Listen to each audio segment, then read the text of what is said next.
அடிப்படை சட்டங்கள், ஆவணங்கள் பற்றி தெரிந்து கொள்ள வின் லா சேம்பர் யூடியூப் சேனலை பாருங்கள். சப்ஸ்கிரைப் செய்யுங்கள்.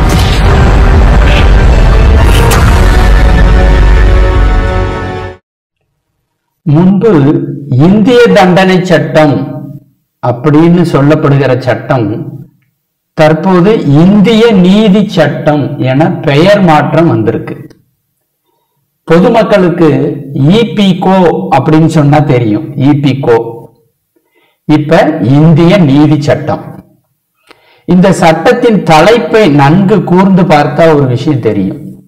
முன்பு தண்டனை அப்படின்னு இருந்த வார்த்தை தற்போது நீதி என மாற்றம் அடைந்திருக்கிறது.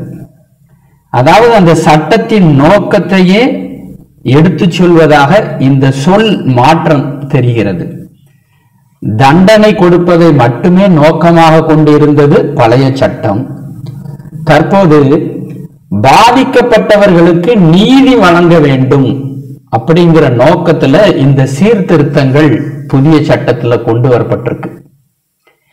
எது குற்றம் என்பதை எடுத்து சொல்வதும், செய்த குற்றத்துக்கு என்ன தண்டனை என்பதை எடுத்து சொல்வதும் இந்திய நீதி சட்டம்.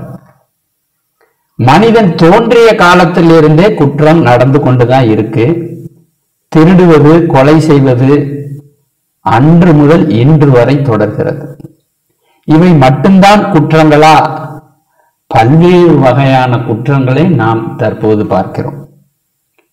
மனிதனின் அறிவு திறன் மாறுவதற்கு ஏற்ப அவன் செய்கிற குற்றங்களின் தன்மையும் அதனை செய்வதற்கு அவன் கையாளுகிற முறையும் மாறியிருக்கிறது. சமூகம் மாறியிருக்கிறது.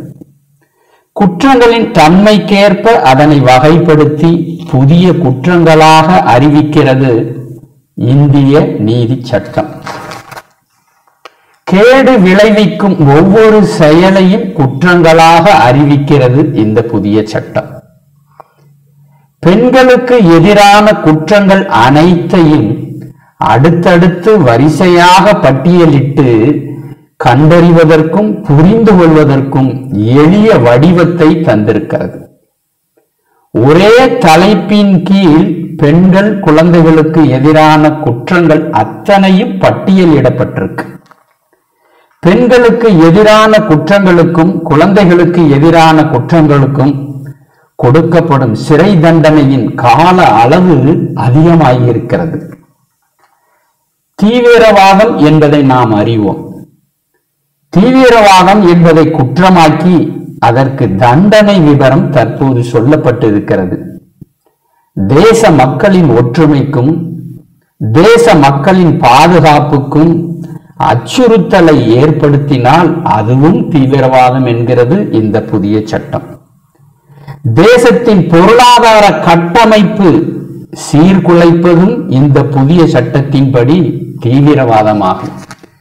பொதுமக்களுடைய பொருளாதாரத்தில் தாழ்வு ஏற்பட்டு விடுவதை தடுப்பதற்கான முயற்சி இது.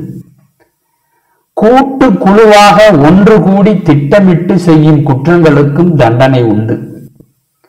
ஜாதி, மதம், மொழி இவற்றின் பெயரால் 5 பேருக்கு மேல் ஒன்று கூடி நடத்தப்படும் கும்பல் தாக்குதலுக்கு கடும் தண்டனை தரப்பட உள்ளது. இந்திய தண்டனை சட்டத்தில் 511 பிரிவுகளாக இருந்தது. தற்போது இந்திய நீதி சட்டத்தில் 358 பிரிவுகளாக குறைந்திருக்கிறது. 20 வகையான புதிய குற்றங்கள் சேர்க்கப்பட்டுள்ளது. மக்களை பாதிக்கும் செயல்களை குற்றங்களாக அறிவித்துள்ளது. இதனால் நீதிமன்றத்தில் நிரூபணம் செய்வது எளிமையாகி இருக்கிறது. தண்டனை வாங்கி தருவது எளிமையாகி இருக்கிறது. சில குற்றங்களுக்கு கட்டாய குறைந்தபட்ச தண்டனை அறிமுகப்படுத்தப்பட்டுள்ளது. தண்டனை எதுவும் இல்லாமல் தப்பிவிட இயலாது.